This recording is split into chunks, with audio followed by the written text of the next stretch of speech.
this week for the record, all-time rushing record of the season, which would be 2,105, done in 1984 by the Eric Dickerson Los Angeles Rams. Point of note, they only went to the wild card and lost. They were 10-6 that year. Nobody remembers that because nobody remembers wild card teams. But you know, most people don't. But a lot of controversy for that. We'll give our grades. That should be easy this week because they kind of lambasted the Cowboys. Jalen is still hurt. We're going to have to discuss that. Probably the issue that people should probably be more worried about is our quarterback has not played a lot of snaps going into the playoffs. So hopefully he clears concussion protocol because it doesn't seem like he's anywhere near it. But we'll kind of dissect that as much as we can because obviously there's limited information about that. So, you know, with that being said, here's me, the Godfrey. I got Cool above me. Cool. How was your holidays? I ain't gonna complain. Once you're our age, holidays don't mean that much. Nah. New Year's. What about New Year's? Ain't nothing changed but the name on the calendar. So did you was Santa good to you though? That's what I want to know. Did you get something that you were maybe hoping someone surprised you with during Christmas? I surprised myself and just pretended. I mean, that's good. There's nothing wrong with giving a gift to yourself here or there. I mean, I'm a big proponent of always treating yourself. You know what I mean? As am I, sir. As am I. Well, yeah. With that being said, we have another guest here. I guess if you guys have not noticed up here, we got the NFL genius. We got Gene here working the ones and twos for us. And he is also going to give us his opinion, very strong Bird's opinion, as we all have here on the show. So we take it Birds deep. What's up, Gene? How was your holidays? What's popping? Good holidays. A simple holiday season. No drama, no issues. Happy. I'm here. I'm rolling. Very good holiday. Good New Year. Got to watch Penn State win. That was awesome. They beat SMU, and then they beat last Boise State on New Year's Eve. Rang it in with a couple friends, and now I'm ready for some Eagles football. Yeah, they are they going further into playoffs? I mean they're in the semifinals, so they're going to play the winner of the Sugar Bowl, which is happening right now, in which Notre Dame is up 13-3 over Georgia. And RIP to low scoring game that were injured or died there in New Orleans with that whole situation. I mean, I know that has nothing to do with the Eagles, but it's a life situation. 100%. Yeah, it's awful. Awful to happen during the holidays or any time, but really awful. People are just out there trying to have a good time, and this guy, there's no reason that's acceptable to drive a truck through a crowd. So, well, it's a terrorist attack. It was intentional. Yeah, just crazy. But yeah, that's I didn't even know that's why they delayed the Sugar Bowl. I look it up as that makes a lot of sense that they did that. So awful. And hopefully we could bring some spirits up if anybody's down by that. You know, definitely something that thoughts and prayers out to their families for sure. So with that being said, do we sort of jump right into the grades first? Get that out there. I have a feeling the grades are going to go pretty quickly this week, if I'm not mistaken. But sure. Safe to say. So. Yeah, let's go grades. Cool. I'll start with you. We'll start with the defense first. A+. A+. Okay. Yes. You had no problems with the defense at all. Nope. Okay. we gave Dallas what they needed. They get an extra plus. They get the plus because they did it in Dallas. Okay. I mean, I give you that because listen. It's always good when you beat Dallas, right? Although that they were kind of limping in. Yeah, it was a little touch and go at first for me. They were extending some drives there, but it did play out. So the CJ thing made me feel comfortable right away. So I was just like, yeah, here we go. All right, Gene, what about you? What do you say about the Eagles defense? Gave them an A. I thought that the Dallas Cowboys moved the ball efficiently the first two drives. The pick six stopped the first one, and the second one they scored a touchdown. Backup quarterback at home, you get an A. A+ efforts are versus, in my opinion, are going to be versus very good football teams. So I give them an A. Dallas isn't a good football team. No, they're beating down Dallas. They get a plus for that. Yeah, I appreciate I agree with the A. I don't think that like the actual play is anything above an A. I'm giving him the plus because he did it to Dallas. I like it. Yeah, I feel that one too. Yeah, I mean, I'm going to give him an A as well. I'm not giving him an A plus. I mean, you know, they were moving the ball. We got some turnovers. It seemed like they were extending drives quite often early on, and then they kind of took over. But, you know, I was like, all right, are we going to get a stop here? And then it came to fruition, and things kind of played out. I mean, we were juggling 2 quarterbacks, so that kind of affects the whole game flow. But I mean, I did get this for Christmas though. what does So that say? I guess it was totally bad. All right, that's It was nice. for a Wolverine Cup. So I guess I can't say it was totally bad. I'm always a pro Wolverine guy personally. So let's see what else we got. Yeah, so that's an A plus for defense. So let's go. I guess we'll grade the quarterbacks because it was a collective effort here, right? It's not Jalen Hurts, so you know. Can I ask you a question real quick? Sure. The way they struggled offensively in the first quarter again, with different quarterbacks, Mhm. and the way they seemed to pick it up in the second, third, and fourth quarter. Give the quarterbacks an A for what they did as backup quarterbacks. Tanner McKee looked great. Kenny Pickett in the second quarter on looked great. Battled, made some really good throws. The question I really want to understand fully is, why do they look anemic on the first 2 drives of a football game 16 out of 17 weeks? It's pretty bad, right? I mean, I just don't get it. What? It's Nick Sirianni. His hand is in is his it? first The plays? 15 Is that what you think it is? You think they're the scripted plays that Sirianni puts in, and then Yes. Kellen Moore calls it from there? do we know he's putting Big scripted time. plays in? At times. Well, every team does scripted plays. Yeah, every team does scripted plays. So the first 15 to 20 plays are scripted for every NFL team. Yeah, but do we know Nick is putting them in, or are they letting The way Kellen they do look. it? The way they look, I feel like he is. I feel like at Philly, when it's bad, it's Nick, and when it's good, it's not Nick. It's always a delineation line. I don't know if it's his fault or not, or players aren't executing. I mean, But I don't like the play listen to calling You certain put him times. over Dan Campbell, so I do, because Dan Better. Campbell hasn't gotten to the Super Bowl.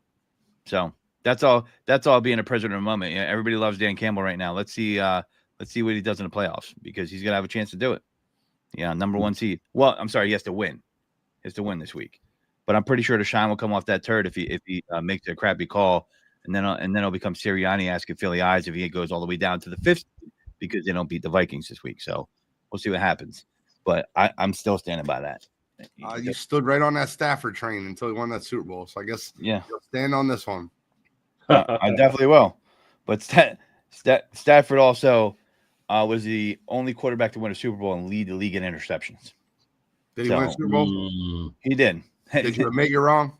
lot of fortunate things happen. Did you For admit him. you were wrong? Oh yeah, I definitely Okay, did. that's- I said that's if all we it's gotta worth know. it. You admitted you were It was wrong. worth Wrong. it for them. You're gonna if be they wrong won a about Super Dan Bowl. Campbell too, because he's a very good football coach. So He yeah, is. well, He took a Lions team that hasn't been relevant in years. Took them to the NFC Incredible. Championship game last year, and that was his first winning 14 season wins. last year. they have 14 wins this year, bro. 14. Still got to make it to the Super Bowl. Okay, Still got to make it to the Super Bowl. bro. Let me ask you a question real quick. If the Browns won 14 football games or the Jaguars won 14 football games, would you not give their coach credit? I didn't discredit him. I'm saying he's not better than Sirianni. You're discrediting Sirianni because you don't like him. I don't. I'm looking at the body think of he work, did an and the awful body of work of job. I'm Sirianni is discrediting way better than Dan Sirianni. Campbell. because me and Cole are on the same page. things that Sirianni does are stupid, like what we're going to talk about later. Not that a guy have a triad history. That's why I'm discrediting Sirianni, because he's a freaking idiot. So when Bill Belichick went for a 4th down against Peyton Manning, is he an idiot? Was he an all-time bad coach? Does he do it was all the time, or does he do it when it makes sense, or does he just say, "Hey, It didn't make I'm sense just when gonna Bill go for Belichick did it I'm that gonna year. go for it on 4th down like 50 times, and if we don't make it, I'm just gonna look stupid"? Or is he Yeah. actually saying every once in a while I'm gonna go for it on 4th? He's You two, answer that question for me, and he's then I'll answer your question. 2 catches away from having 1 loss this season. 2 catches away. Okay, Saquon and and Devontae Smith. Is that really? Let's be honest. He is the head coach, but is that really because of Nick Sirianni? Well, that's my question. before Where do you you answer the give question, him Godfrey, credit and not give him before credit? you- Is he just before a you- quick? Before you answer that question, Godfrey, I want you to remember this. He's not allowed to touch the defense because Vic Fangio told him to get out of my face. So what's been our most consistent and best unit this year? Is that not the defense? Well, he wasn't designing defensive plays last year. He was the one that brought in people. One guy that wasn't really prepared, and another guy that had no business being near anybody's defense. See, this Was is he where not me- the one who See, did but that's the thing. So Nick Godfrey, never Godfrey. gets credit for anything, and he gets the Godfrey. blame for everything Godfrey. organizationally. Godfrey. Let me ask you a question real quick. And I genuinely want to know this. Do you think when they hired the coaching staff originally with Steichen, Sirianni, and Gannon, do you think that the front office had any help, anything to do with that? Or do you think they hired Sirianni and Sirianni went out and got Steichen and went out and got Well, Gannon? they definitely had their hand in it for sure. Okay. I agree 100%. Hold on. I agree with you. Do you think when Steichen and Gannon moved on in the offseason that Sirianni was the one that wanted to promote Brian Johnson and bring in Sean Desai? Do you think it was an organizational thing? I think that was also an organizational thing. I disagree. See, that's where I So think you don't give him credit and say No. It's him. No, Godfrey. I covered the team. I covered the team. Okay. Doug did the same thing. This happened twice. And look at the year the Eagles went to the Super Bowl in 2017, 2018. They had Frank Wright, and then Frank Wright got a head coaching job, and he promoted from within Mike Rowe, and then it was the moron that's down in Jacksonville still as his offensive coordinator. And the Eagles were like, yo, you got to fire this guy. We got to hire a real offense coordinator because this shit ain't working. And Doug said no, and they fired him. Exactly what happened in Philadelphia. Same thing. They hired the coaching staff. The organization, Laurie and Roseman, sat him down and said, you got to fire these guys, Johnson and Desai, and we're going to hire coordinators or you got to go. Sirianni said, yes, sir. I will fire them, and we will move on to different coordinators. Vic Fangio has been friends with the organization for years. They always wanted Vic. What? They always wanted Vic. Vic was second choice to anybody that brought in the defensive coordinator the next year. They always wanted Vic. That's not a Nick Sirianni thing. So yeah. I don't think he got him here. I think what Sirianni does that's good. I think what Sirianni, hold on one second. I think what Sirianni does is good. Is he has the love of his teammates. They all love him. They respect him. They speak highly of him. I think he's a good motivator at this point, but I don't think he can be trusted on fourth down. I don't think he can be trusted to hire his own coordinators. And I think the only thing Nick Sirianni is right now is a rah-rah guy. I think Kellen Moore runs the offense. I think Vic Fangio runs the defense. And I think when the Eagles went to the Super Bowl in 21, I think Steichen ran the offense and Gannon run the defense. And I think when the Eagles went to the Super Bowl in 2017, I think Frank Wright ran the offense. And I think that, why am I forgetting? Jim Schwartz ran the defense. I think that the Eagles hire a manager, a puppet for the front office and head coach in Peterson and Sirianni. And when Peterson won his Super Bowl, he's like, nope, he bit back. He bit back. I'm not doing what you're telling me to do. Yeah, they bit his ass right out the door. Correct. and I think that's the truth. I believe that fully. Now, there's probably a lot of truth to that. But my opinion could be wrong. But if my opinion's right, that's where my claim of I don't think he's a good head coach. Because what happens if Kellen Moore gets a head coaching job this offseason and they promote from within? What do you think the offense is going to look like next year? And then the last point I'll make, I'll stop after this. I don't think Kellen Moore's going anywhere, but I agree with you, which is great. But the last point I'll make, and I'll end right here. If you look at that Eagles offense last year, they didn't know how to beat a blitz. They had no idea. Bro, I'm sitting on my couch. I'm like, why are they running stick routes?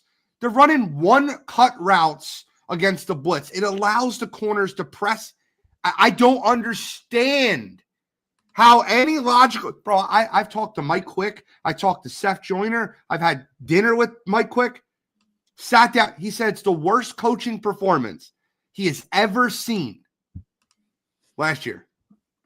Yeah, no, their coaching left a lot to be desired. And I don't think that the organization – they probably were like, yeah, man, you got to get rid of these guys. They wanted to promote from within. But I don't think they let Nick or a lot of coaches make a decision where they're not involved with it some way and they're not 100% clean. And the way you can see that is because when they got rid of Chip Kelly, it's because he wanted 100% control. Howie got put in a corner, and then he had 100% control. And after that, they've never relinquished You're it. wrong. They got rid of Chip Kelly because he lost the organization, lost the locker room. I meant they said they got rid of Howie and then get Chip Kelly 100% control. That's what he wanted. You said when they got rid of Chip Kelly, it's because he wanted all Oregon. No, they got rid of Howie and put him in the corner, and they gave Chip Kelly 100% because he wanted 100% control. So that's why Howie is hiring his puppets. There you go. But I don't disagree with that. I don't have a problem with that. Howie's puppet. But my thing if you're just a puppet for the organization, how can you be better than a coach that's actually coaching? Correct. That's our issue. Dan Campbell doesn't design the plays. He's a motivational guy, just like Nick Sirianni. He has a hand in play calling. So Nick doesn't have a hand in the play calling, but then when there's a play calling that goes bad, it's Nick. Right, I think you can chime in over your coach over the radio and be like, "Go for it, fourth down." You could do that. Well, I think Nick makes those decisions to go for it. I think Nick's meddling is on fourth downs. He's making some calls that don't work well. I think the first part of the first quarter, the part that's scripted, I think he has a big hand in that. Mm-hmm. I also don't think he's as bad as Cool thinks he is. I think he's the Giants game. I'll post that.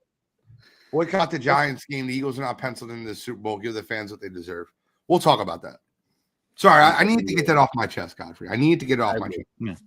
Listen, if he advances past him, we'll see what happens, and I'll be like, yeah, he's a better coach. But right now, I'm looking at his body work. I got to see more. Got to see more. Yeah, cool. Your logic just kills me, bro. Like I think that's a terrible logic, but we can continue. He has a great winning record. He's made the playoffs every year he's been here. You may not like him, but there's results when he's here. Who's better coach? Who's better coach to you? Who's better coach to you? Dan Quinn or Brian Flores? That's tough. They're both really good defensively. I'm going to give the edge to beat Brian Flores. Why? Dan Quinn went to a Super Bowl. Brian Flores didn't. Yeah, but Dan Quinn is 2 years removed. He's been fired. He's been that. Brian Flores, I'm looking at what he's doing with that defense, and it's close. Yeah, but he went to a Super Bowl. Dan Quinn went to a Super Bowl. Brian Flores didn't. Mm-hmm. Brian Flores was in a wholly different situation where he got clipped early and he shouldn't have. You just made my point for me. That's all. No. You can't just went to a Super Bowl as the reason that you like a coach more than another coach. In my opinion, just my opinion. I think when he had his first winning season was last year, and Sirianni's done just as much as he's done. Okay. And everybody was making fun of Dan Campbell for the kneecap thing and all that until they had a winning season. And now they're like, oh, he's a great coach. When you look at the Lions, you don't see an organization that is built into a culture. I'm not saying that like you don't see an organization that is completely bought into a culture. We're going to see what happens when Ben Johnson has a job next year and he's not there anymore. You're right. We will. But I think that Dan Campbell's smart enough to go out and hire an offense coordinator. Yeah, they definitely have changed their culture. I mean, it was nice. Do you think the Lions culture is better than the Eagles culture? No, the Eagles have a better success culturally than the Eagles lose the football game. The freaking star wide receiver didn't even lose the football game. The star wide receiver's talking about the quarterback. The left end, one of the captains of the team, goes on WIP talking about they're fighting each other. Organizationally, the Eagles have had a lot of success, more than the Giants, especially. Lions in recent history. Lions team right now has a better culture than the Eagles team right now. That should be a resounding yes. Resounding. We hear more about the Eagles than the Lions culture. It's easy to have a great culture when you lost 2 games. Easy. Okay. Winning cures all. Right. And I think the AJ Brown thing, like I said, I think that was a little overplayed with him and Jalen. Yeah, you two agree. I get it. I don't, but that's fair. Still, I don't think their locker room is hunky dory. I don't think that there's never been a time where AJ said, "Can you throw me the effing ball, dude?" I don't think that never happened, right? Because I don't think Devontae never said, "Hey, man, I'd like to get the ball more." But Mike McCarthy has won a Super Bowl. What up, Brett? Yeah, he's right. So you could say right now, but doesn't he have a better team than Mike McCarthy? Like, does he have better personnel? The Lions. You think that Mike McCarthy is a better coach than Dan Campbell? No, that's not what I'm saying. He's trying to say right now he's not. I'm not going to give it to him right now. We could go through the annals of coaching. People have ups and down careers coaching. Bill Belichick coached the Browns before, and he got fired, and then he went on to be one of the greatest Super Bowl coaches ever. I mean, you know what I mean? That was Jordan Jordan Mailata, Sean. Yeah. Yeah, it was Jordan Mailata. All right, let's give grades. Norman Missile. Backup quarterbacks get an A for me. Yeah, A for me too. I'll go cool here and give them an A+ because they beat the Cowboys. So I give him a B+, but I'll bump it up to an A because they beat the Cowboys. yeah, I mean, what can you expect on him? He's playing with hurt ribs. I felt like he was played very well in the limited time. Tanner McKee limited time. And I just think so. Shout out to Pickett because I gave Pickett a lot of grief after the last game against the Commanders. So he came out tough with the ribs and played until Micah decided he didn't want him to play no more. Yeah. I didn't say Dan Campbell is not better than Mike McCarthy. Mike McCarthy's won a Super Bowl, though. Yeah, about 14 years ago with Aaron Rodgers, a completely different team. Come on, man. You guys are doing this apples to oranges thing. It's a completely different team. We're comparing Dan Campbell You're saying the only reason and Nick Sirianni who are playing in the same era with good teams. Nick Sirianni is a better head coach than Dan Campbell is because he went to the Super Bowl. Brett's just using your logic. Yeah. Because he closed when he was in the position to do it, and Dan Campbell didn't, and he had a questionable call that you like to whitewash out of that game would be with the 49ers. He had a very questionable call in the NFC Championship game. People question it. He went for it on 4th down 4 times. Okay. So I think he should have took the field goal there, and then he had to do the onside kick at the end. I would have said the same thing as Sirianni did in the NFC Sirianni would have done the same thing. In the same position, Sirianni but see, you're saying that, and that's hypothetical. But I've watched him do it. I'm not saying it. He's done it. By the way, I want to can I give Sirianni an A+ for his last week game? Can I give him an A+? Sure. I want to give him an A+. Can I tell you why? Why's that? Right before the half, the Eagles scored a touchdown. They went up 23-7. And then on the extra point, the Dallas Cowboys had a offsides. And they went half the distance to the goal. And everything in Nick Sirianni's body said, go for 2. They actually called Kenny Pickett back from running into the locker. And then he stopped himself and goes, wait, 17 is higher than 16. We're going to kick the extra point and go up 17. So I want to give him an A+ for learning from his previous mistakes that happened earlier in the year, because that was the same situation that when 16-0 versus Jacksonville, and then he went for the tush push and got stopped and gave Jacksonville all their momentum. Sorry, just needed to. Want to give an A+. He gets an A+ in my book for that. Yeah, I don't have a problem with the coaching this week. I'm gonna give him an A+. I think they did a good job. Actually, the first quarter still bothers me, and you brought that up. So I'll give them an A because of the first quarter, but I think with backup quarterbacks, they did a really good job. So I got to skew it because of that. 100%. All right, so can we get into the conversation of the hour? Because I feel like I'm going to be on my lonely island again. I feel like I'm going to be on my branch again. I feel like I'm going to be the only one on this one side again, and that's okay. I'm okay with being the only one on my branch. I can handle it. Good. Would the Eagles be starting Saquon Barkley to get the record this week? I have been very torn on this, but in my eyes, I get the strategy. However, you're not promised tomorrow. They're not promised the Super Bowl. They're not promised a playoff victory. Jalen Hurts is still in concussion protocol, and I say you go for it. You could probably get it in the first half. It's a team that's playing for nothing. And I do understand you're putting the other players at risk in the sense of the offensive line is really what I think about.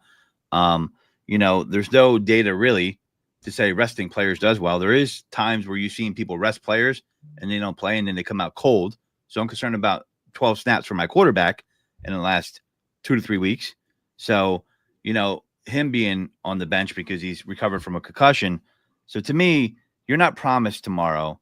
If he gets injured in the first playoff game, if an offensive lineman gets injured, they lose. It was all for nothing. We're planning for something by not doing another thing because we're like, well, we got to get to the Super Bowl, which is going to be 4 playoff wins for us to do that. So to win the Super Bowl, 3 to get there. That they should be playing for the record, and they should be playing this week. Yeah, man, let the man cement his legacy. Man, you don't get much time. Listen, Saquon's been on a crappy team his whole career. right? Let the man cement his legacy. You know, the Rams went Can I to the give you an playoffs and example? lost. Can I give you an alternate example? Sure. Did the Eagles get AJ Brown hurt playing in a meaningless game last year? Which game was this? The Giants game.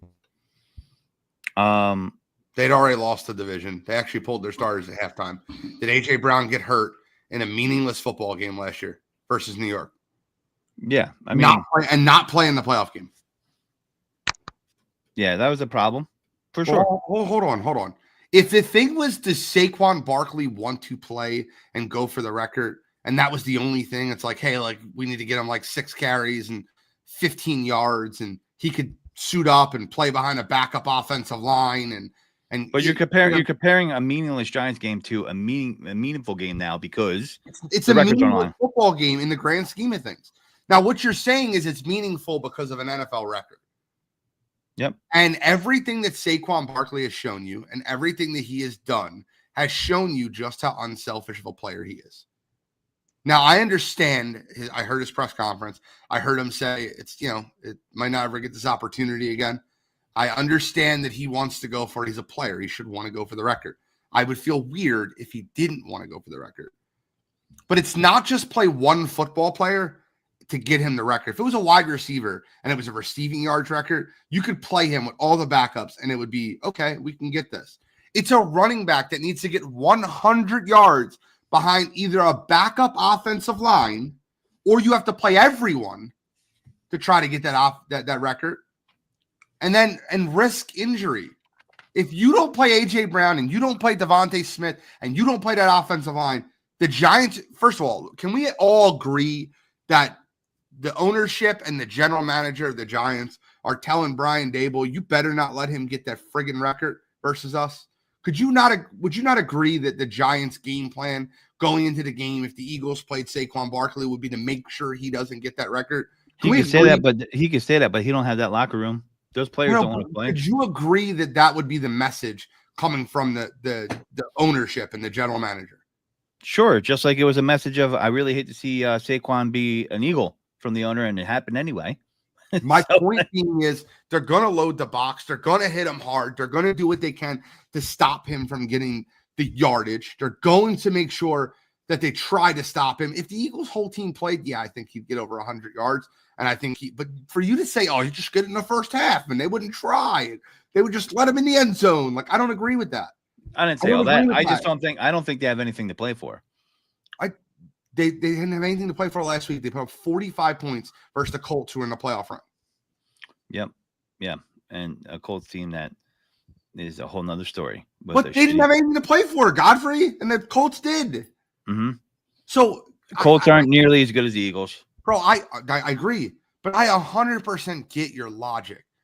But like if Jordan Mailata rolls his ankle in this football game or Landon Dickerson tears an ACL, I would not be able to forgive the Philadelphia Eagles to walk in the postseason in a situation where we can win a Super Bowl, which is the ultimate team sport, the ultimate team goal. So what if they lose in the playoffs in the first or second round? Because that's possible. It would. And in hindsight's 2020. Well, I'm not doing hindsight. I'm talking right now in the moment. I'm not looking back. You're saying if. It's a big if. If the Queen had balls, she'd be the king. Yeah, but it's a big if someone gets injured in this game too. No, it's not. It's not a guarantee. No, it's not a guarantee. Guarantee they don't get injured. It's a guarantee they don't get injured by not having them in. But there's no guarantee they will. And there's no data to say sitting people help them, except that they don't get injured. There's a lot of data that says if people play, they're in more rhythm than not. You know, it's different. And what if someone gets injured during practice during a week? We're going to play the what if game. You know, I mean, I just think you're in the moment. You seize the moment. So if it wasn't for a record, would you agree with the Eagles sitting their starters? Well, that's the only thing that's at risk right here. Of course I would. If there was no record, I wouldn't care about that. So why would they all-time record if they'd be more in rhythm, Godfrey? Because I'm just saying the ideology here is that you sit them, you rest them. There's nowhere you're going to say, well, if we rest them, we're going to win when we play. One, we don't know our opponent yet. All right, until the games play out. Two, I just think we're going to regret that if we don't get the. Because to me, if you don't do it, then you're saying, well, I'm punching my ticket to the Super Bowl. That's the reason why, because you want to have your best shot at doing that. You have a better chance of making the Super Bowl by playing this Sunday or not? I don't know if it's going to affect it. I don't think it's going to affect it. I mean, if someone gets hurt, of course, but that's if. Listen, everybody wants to say Nick made this decision. I don't know if Nick made this decision. Everyone would say, "Oh, it's Nick's fault." Nick made the decision, and how many times he said he made a decision? He took it for other people, right? And then players. I think the organization made the decision. I don't think Nick I do did. too. I do too. But that's not the point. Saquon sounds like he wants to do it, though, doesn't he? Did he sound like a guy that was? But on Sunday, I could care less. After sleeping on it and thinking about it, yeah, it would be awesome to do. That's the exact quote. It would also be nice. My family was my dad's a little disappointed. There was definitely, he wasn't like saying it with his chest. He was saying it pretty timidly when you listen to the interview, and you could tell he's disappointed that he's not going to be able to take a crack at history. Okay. Dude played unselfish all year. Reward him. That's all I'm saying. I get it. For a record, it's going to be broken in 3 years. Yeah, but you say that, but it's been 40 years. Yeah, but they're going to go to 18 games in 3 years, and like, okay, they're going to keep expanding the NFL. Yeah, OJ did it in 14. Eric Dickerson did it in 16. Saquon's got 17. Eric Dickerson also and OJ played in a run first league. We're in a passing league now. Yep. So he's got less carries. You can look at that. I mean, there's a whole lot there, but I wish the NFL would just switch their all-time records to yards per game as opposed to total yards.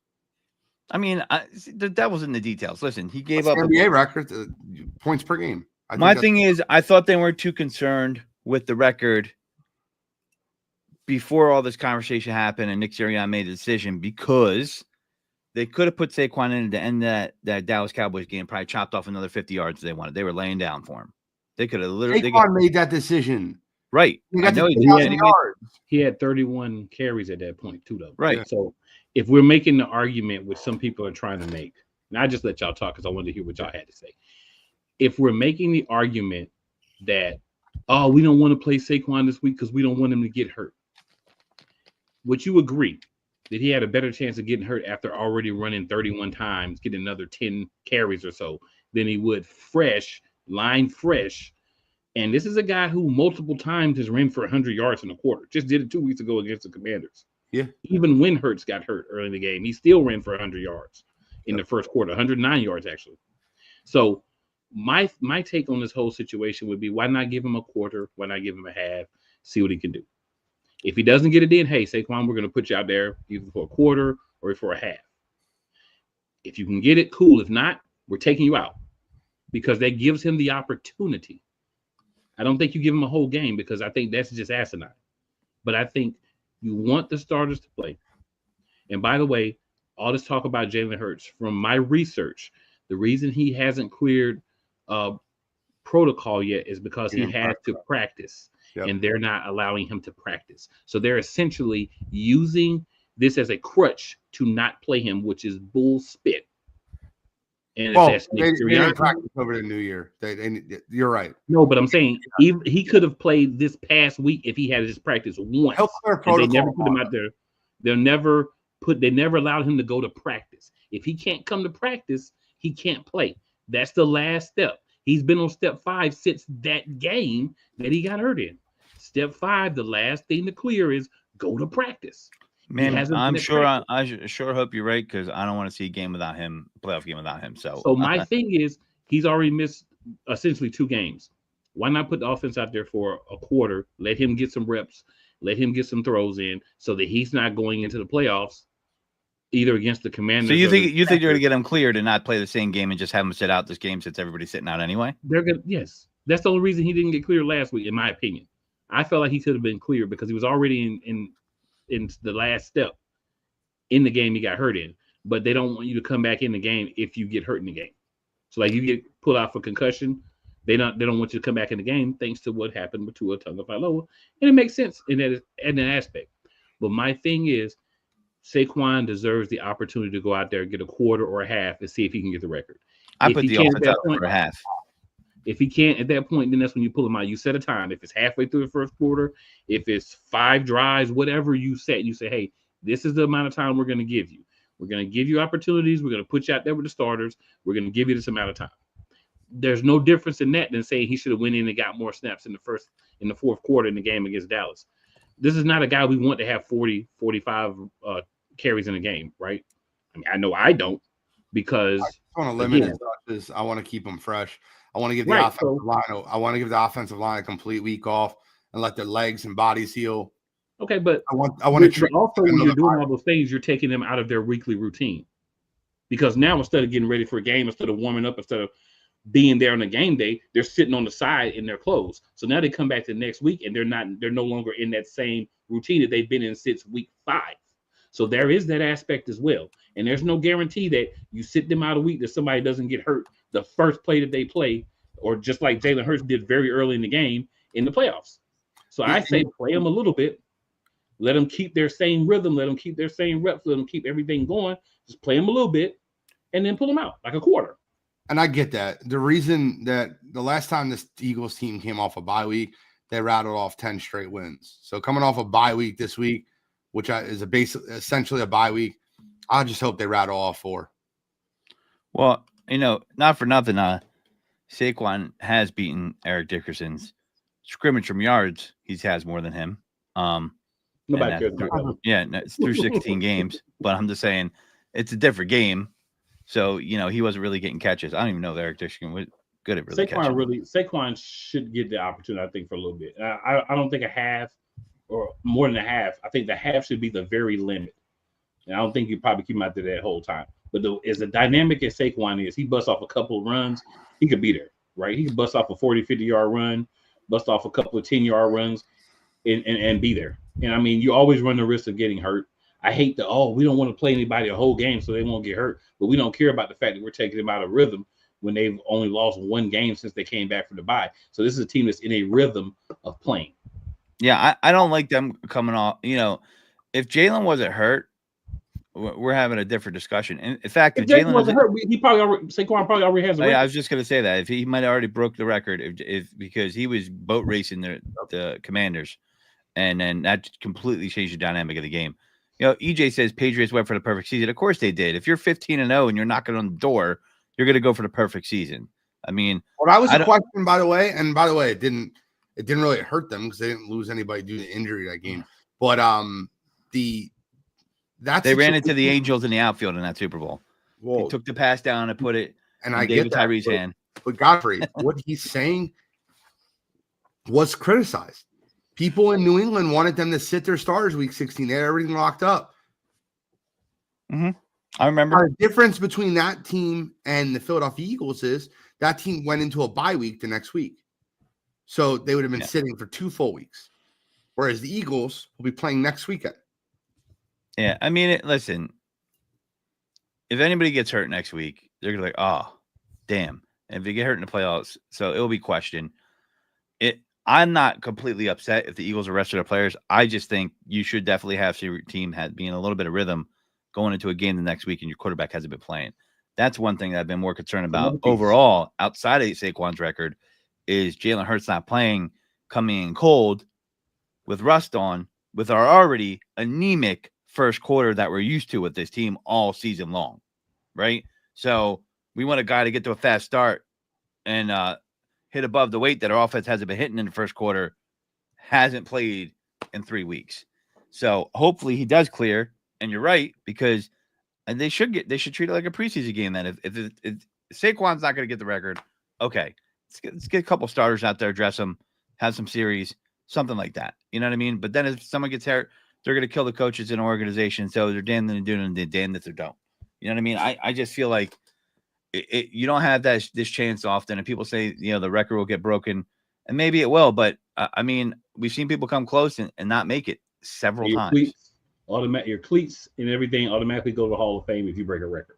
So this is an opportunity for him to be immortalized forever, because they don't take it away if someone else breaks your record. It stays there. Let me ask you this question. If he broke the record, is he a surefire Hall of Famer then? Saquon Barkley. I would say it gives him a good opportunity if he's on the precipice. If he's right there on the edge and they're like, nah, is he going to get in or not? Because we don't know. We can't project what Saquon is going to be the rest of his career. We know what we hope he's going to be, but we can't project what he's going to be after this year, right? So if he's close, I think this would be something that could push him over and put him in the Hall of Fame. For point of reference, this is 50 more attempts rushing that he's had in his previous career high. I believe it's 295. He's got 345 this year, if I'm not mistaken. And so I don't think he's that high though. Yeah, he's 345 is his high. So, I mean, listen, I'm not going to cry over it, but me personally, as a fan, as a historian of the game, I would love to see. I'm greedy. I want both. I want the Eagles to win the Super Bowl and have that record. I want it all. Me too. I want the Triple Crown. I mean, But- in a perfect world, you guys are right. It's not a perfect world we live in. And Well, they ain't going to do it anyway. In a situation that we're in right now, man, I just want the healthiest team that can walk into the playoffs. I don't want to play stars the last week of the season like we did versus the Giants and then have A.J. Brown get hurt and then look What like quarter did A.J. Brown get hurt in? second quarter. Right. So if you play in one quarter and say we're going to give you a quarter, then we're avoiding the amount of time it took for A.J. Brown to get hurt. And also, let's not forget, this is the same A.J. Brown that got hurt in the regular season. What was it, week 2? He's already been hurt. You know what I'm saying? Devontae Smith, he's been hurt, twice? Dallas Goedert, he's always hurt. So we got guys that, guys are going to get hurt. Whether they play this Devontae game got or that not. dirty-ass hit from Yeah, New but Orleans. he had a hamstring issue too. Yep. Devontae's That's hamstring what- issue came in practice. Yeah. So you have guys that are going to get hurt. My thing is, this is a chance for him to do something amazing, right? Give him a chance. Don't give him a whole game because that's ridiculous. Because I agree, you're not playing for anything. So maybe a quarter or so. Let's get Jalen back in the fold. Let's let him get some throws. Go ahead and put the number one. Don't you think it's harder though to pull a guy from a football game when he has like 50 yards in the first quarter? He's like, "Come on, coach." Not if you've already established pre-game. This is all we're giving you. You get it or you don't. We're gonna give you a shot, but it's only gonna be this amount of time. I know it sounds crazy, but if they let Saquon play, I could just see him ripping off a 60-yard run right on the bat. I just feel it. And it's poetic justice. It's against the Giants. He was a Giant. Come on, guys. At some point, you got to appeal to the human emotion. I Look, talked about the everybody script wants- 3 weeks ago. You guys heard me. I said, I want to see this record against the I've Giants. got fans of other teams. I've got fans of the Cowboys, Giants, Commanders, AFC teams hit me up saying, yo, why y'all ain't giving Saquon a chance, bro? We want to see Saquon break the record. Now, internally, it almost sounded like, and I'm this is conjecture, that the offensive line and the team was almost happy with hitting the 2,000-yard mark last game, right? Well, that's exactly what they wanted to do. They hit the 2,000-yard mark. He becomes one of only 8 running backs in NFL history. So 2,000 yards. I think Saquon is being honest with us with his emotions, and I think they probably made a collective decision. I'm going to tweet the Mormon Missile right now. I'm like, yo, Jordan, you're going to let this happen, man? I know you want to do this. You know what I mean? But the Mormon Missile's Tanner McKee. Oh, that's right. I'm sorry. Yeah, but listen, I'm still my lot is still the and we do have 2 linemen who have they're guys that we've seen get hurt in time. Lane. But we do have 2 backup linemen that play pretty well. So we can kind of flip some things around, right? If you Lane didn't sound too into it. Lane Johnson, yeah, Lane's definitely not into it. Jordan wanted to do it. Mailata wanted to go for it. Landon Dickerson wanted to go for it. Lane Johnson and Cam Jurgens basically didn't. Yeah, then I mean, or somebody else in for those guys. That's what I'm saying. I'm not saying make the whole line play. I'm just saying, guys, if hey, you want to be in for this, you want to do this for Saquon for like a quarter. If you want to play cool, if not, we're not going to force you to play. You can sit. Coincidentally, which I thought was hilarious, my buddy hits me up. Yo, you want to go to the Giants game? This is before they made an announcement. And then he was like, you still want to go to the Giants game? I was like, no. So, you know what I mean? Like after they said they were going to sit him, now he can't give them tickets away. It's you know what I mean? So I wouldn't fly to Philadelphia. I live in Charlotte. I wouldn't fly to Philadelphia to watch Backup Bowl. Yeah. I had those tickets. I would be pissed right now. Yep. Well, yeah. So listen, I mean, the good news is they got a good shot. Overall as a team, I still think the NFC is wide open personally. The NFC, I think the NFC is ours to lose. Yeah, the NFC is ours to lose. Let me ask you a question real quick. That's a fun topic to get into to kind of close the show. We could play the Commanders or the Packers. Do you have a preference? And then on top of that, are there any teams in the NFC that you would prefer not to see? Nope. I don't have a preference, and there's nobody I would prefer not to see. For me, if there's a team I would prefer not to see, I mean, both these teams are going to be playing us at home.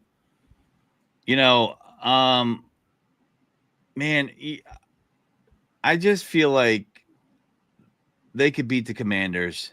I don't fear them. It looks like it could be the Packers. I'm trying to think. The Lions are going to be the toughest match. I think. They are going to get Anzalone back, so that is a piece for them. I think they're going to present the biggest problem. I mean, I can't say the Vikings because Sam Darnold. It's hard for me to say. I don't want to face Sam Darnold. It's weird hearing that, but the dude's played well, right? You got to give him credit where credit's due, and they do have a very experienced core. But I look at their secondary and it could be had, right? I really do. But I'm looking at all the matchups here. The team I really don't want to see. I don't want to see the Tampa Bay Buccaneers. That's what I don't want to see. Yeah, so I would rather play the Commanders than the Packers. Me too. I think the Packers have a better coaching staff, a better quarterback, and I think they have a better overall defense. I think they'll be the tougher matchup of the two. I think the Eagles should beat either one of them. I think if we play the Commanders, the only thing that worries about them is they're dirty. And I think one of their players is going to dive on one of our players to hurt them. That's the only thing that worries me about the Commanders. Yeah. The team I don't want to see in the playoffs, I have no fear of the Minnesota Vikings. I have no fear of the Detroit Lions. I am scared. Scared to death of playing the Tampa Bay Buccaneers. I do not want to play Todd Bowles. He seems to have this scheme to stop Jalen Hurts whenever they play. I want to steer far away from that. Now, luckily, if the Buccaneers get in, they can be the 4. So you'd have to win 2 playoff games to playoffs, which is great. Stay away from me. I'm not scared of Tampa Bay because they did dog walk us, but they dog walked us without either of our top receivers. So that makes a difference. I'm not worried about anybody in the NFC. I think for us to lose anybody in the NFC, we're going to have to beat ourselves with poor play calling or poor decision making on the field. I think once I get concerned with who we're playing, if we make it there, because anybody can lose, but if we make it there in the Super Bowl is where my concern would be, who we're playing from the AFC. Because there's a couple of teams from the AFC that could be a tough matchup. So I'm not going to worry about any of that because we're far from that. But I don't care if we play the Packers. I don't care if we play the Commanders. Give us the best that we can have, and let's beat them. I'm with Gene on that. In the way that it never clicked when we played Green Bay early in the season. Jordan Love is not the quarterback who people have expected him to be this year. I have him in fantasy, so I've been watching, and trust me, he can be beat. Oh yeah, he makes some bad plays, and he can be beat. He is vulnerable. He hasn't. And by the way, he got hurt against us. By the way, when they played us, I believe was it Avonte Maddox getting cooked by Jaden Reed? Avonte Maddox has been cooked by everybody in the first. But that was specifically, yeah. So I mean, that I don't think Avonte Maddox is getting that position now. The Commanders is a close second for me, and the only reason is this. And you brought this up, Gene. Not only do they kind of play dirty, they seem to be able to be really good at trash talking and get under the skin. And if there's something that I would criticize Sirianni on, is getting the players to not lose their cool, right? So you over there yelling in your players' faces, and the coaches got to push you back. How you gonna tell somebody else to not keep their cool when you can't keep yours? Yeah. But CJGJ. But that's your guy. That's your guy. Campbell don't yell at players on the sideline. Sirianni does, but that's your guy. Well, they're in paradise right now. You know, they're not used to back-to-back winning seasons. He wasn't yelling at the guys where they sucked either. He wasn't on the sidelines yelling at his players. Move that franchise to Philly where you got expectations every year. I mean, they're like, oh, we have expectations now. It's Detroit. Wow. So I mean, I look at that, and Jalen Carter, I like some of that nasty in him, but he's getting a reputation, so the refs are giving him a short leash, which is messed up, I think. And then Gardner Johnson is Gardner Johnson, and I just feel like that even that Washington game, if he stayed in, I think we would have won 100%. And because there's 3 plays. He's got a C on his chest, right? He's a captain, right? He's got a C on his chest. I don't know. I'm not sure. Whether he is or not, I could say he's one of the defensive leaders on the team. Okay, I'm willing to say that. Yeah, and when he's not in, AJ Brown, Brandon Graham, Darius Slay, Jake Elliott, Jalen Hurts, Jordan Mailata, Lane Johnson. Yeah, I think our defense looks different when CJGJ's not in there. That's an interesting group. And by the way, there's one thing I would like to talk about before we finish the show. I don't care anything about the Giants game. I don't want to talk about that. Yeah, I agree. I'm with that. Pro Bowl. We've got a Pro Bowl people announced. We do have a contingent that will be going to the Pro Bowl. Okay. Let's talk about it. Let's talk about it. Well, let's talk about the snub first. Okay. That's where we need to start at. Quinyon Mitchell was snubbed. Quinyon Mitchell should be there. And for him not to be there, I'm looking through the list and I don't see his name, right? So I looked through the list again. I looked through like 3 or 4 times, like I must be missing something. So for Quinyon Mitchell not to make the Pro Bowl, man, that's disappointing. To me, that's the biggest snub for the Philadelphia Eagles. And very disappointed in the fact that he doesn't get that opportunity because I think he deserves it.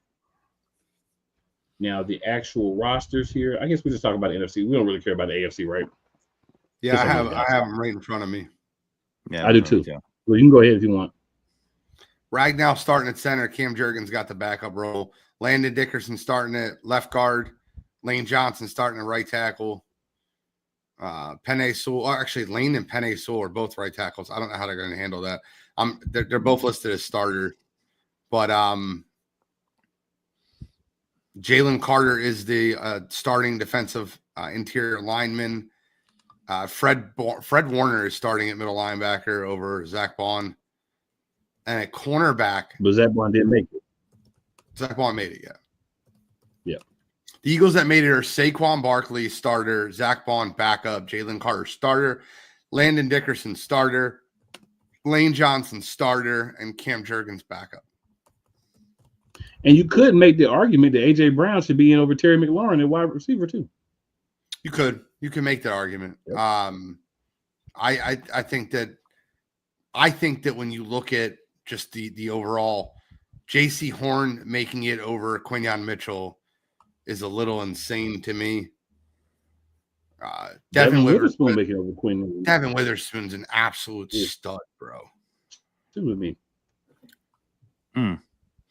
You know how many he is, but he doesn't. I'm just surprised. To Quinyon Mitchell has better. I'm trying to count all the linebackers that Eagles have had that made the Pro Bowl, and you can. I'm seeing a couple here. There's some really old ones from '81. Jerry Robinson. You got Frank Master. More passes. Yeah. He's gave up less touchdowns. Yeah, My thing is, it is what it is. People get snubbed. My hope is guys like AJ get snubbed, guys like Quinyon get snubbed. They go in the playoffs and say, you know what? You don't want to put us on the Pro Bowl. Piss on you. We ain't gonna be there anyway because we're gonna be in the Super Bowl. Am I the only one that thinks they should carry more than 3 tackles in the Pro Bowl? Well, they know they're gonna end up like the first thing in my head was Jordan Mailata should be a Pro Bowler. I think he's like, let me see what his grade is on PFF.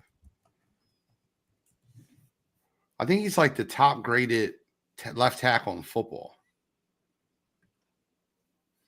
So he's on the Eagles. Can put everybody on the Eagles.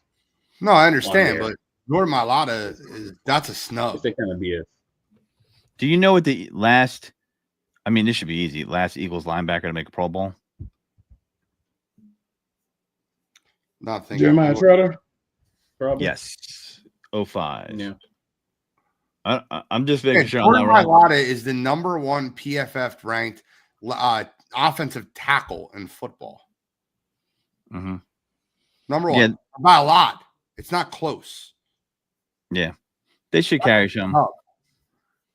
I think when I look at cornerback though, You know, all right. See, this is what annoys me. I don't care what anybody says. There is no way when I look at this list that J.C. Horn should have got over Quinyon Mitchell. They're out of their mind. Like, That's what I just said. J.C. why- Horn shouldn't.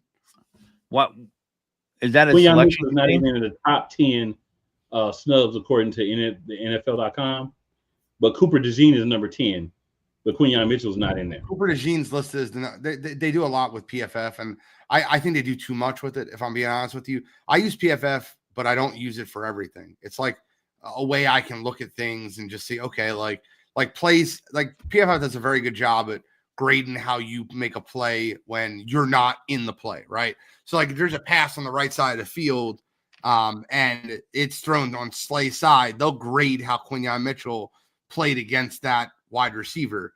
So I don't read into it that much, but I use it for like offensive linemen a lot because it really does a good job of watching each one of those players in the trenches and what their responsibilities are. The reason Cooper DeJean's listed as a huge snub is because he's ranked as the number 3 corner in all football by PFF, which is, I don't agree with that. If you watch the Philadelphia Eagles, I think anybody who watched the Eagles will tell you that Quinyon Mitchell is a better player than Cooper DeJean. I mean, I think it's impressive. Jalen Crowder is in there. I mean, he's deserving of it, but I mean that's quite impressive. I think. You know, you lose Fletcher Cox last year and turn around, he's in a Pro Bowl. I mean, he's playing amazing. So I love that. But when I look at the corners, like did Devin Witherspoon have that great of a year? Am I missing something? Devin Witherspoon is different, bro. I think that you'll hear his name year after year. I think he's one of the best shutdown corners in football. He's well above his time. Byron Murphy is on, I believe Byron Murphy is on the Minnesota Vikings team and I think he leads to a lot of different turnovers on that team. I think that I don't have an issue with Byron Murphy making the Pro Bowl. The issue I have is Quinyon not making it over Carolina Panther J.C. Horn. So, I mean, when you look at secondaries too, like I know like you can have an individual cornerback that's good and your secondary can get cooked as a whole, but if your secondary is a liability for your team, you know, does that make you less valuable? Like, I don't know, man. It's just Byron Murphy. The funny thing about J.C. Horn is he wasn't even the highest graded corner on his own team.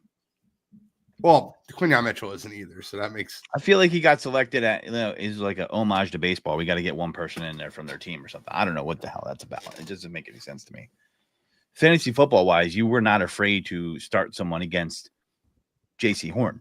Now you would have to question that it was Quinyon Mitchell. I know that for a fact. I've had Terry McLaurin, and he got a touchdown this past game, but the game before I was like, damn, 2 points, you know, like so. Yeah. I don't know. We'll see, but it's a snub. Yeah, I think he got did in because he was a rookie. Maybe I don't know. It just doesn't make any sense. Good point to bring that up. Cool, thank you. No We'll be talking about that a lot more, like the whole Pro Bowl landscape on Sideline to Sideline. Next, we have the rosters, NFC, AFC. So make sure you tune into that. We're also going to talk about the playoff picture and the only, I think there's like 2 games that matter this week. I know there's more than 2 games, but like I don't know. Saturday games. They don't really matter though. There's a couple that matter because of seeding. The Browns are not going to beat the Ravens in Baltimore with who's starting a quarterback? Zappy. Bailey Zappi starting a quarterback for Cleveland. I don't know. Yeah, the Chiefs versus the Broncos.